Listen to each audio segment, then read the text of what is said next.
Welcome to Writers Radio. I'm Carol Harmon, your host for today's program.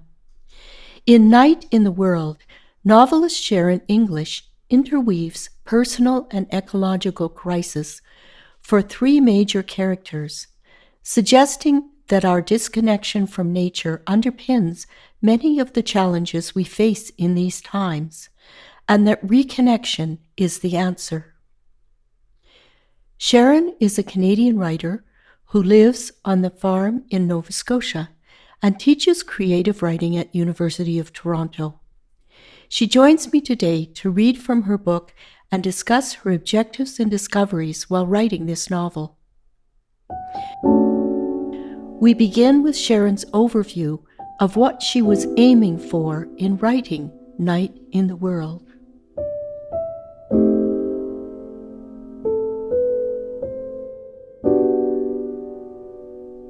When I started writing this novel, which was well over 10 years ago, I was really concerned at the time that the literature that I was reading generally put the living world into a kind of background position.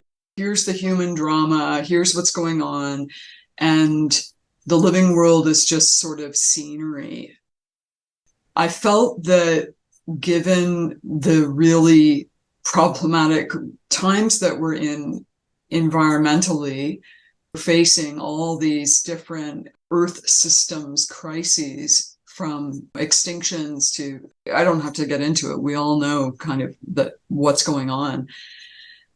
I felt like our literature was a problem, that our literature, what people were writing, was reinforcing this separateness of humans from the natural world and reinforcing, perhaps unconsciously, this kind of imperial relationship with the natural world, which is just represented as resource, scenery, kind of passive and inert.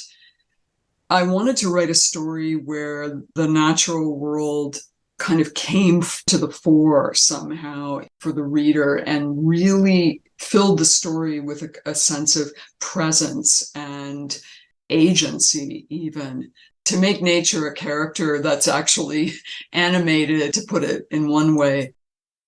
It was very important for me to set the novel in the city, because that's where most people live, and that's where most people experience the living world, is living in cities. No, I didn't want a story that was about people going into the wild, for example.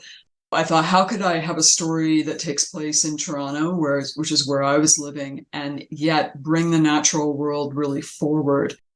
That's one of the things I tried to do, was to begin the novel with kind of a more familiar focus on human drama, and then gradually kind of notch up our sense of the living world as a presence in the story, and as a presence that really matters and is influencing the characters in different ways, because they each have their own journey and relationship with the living world.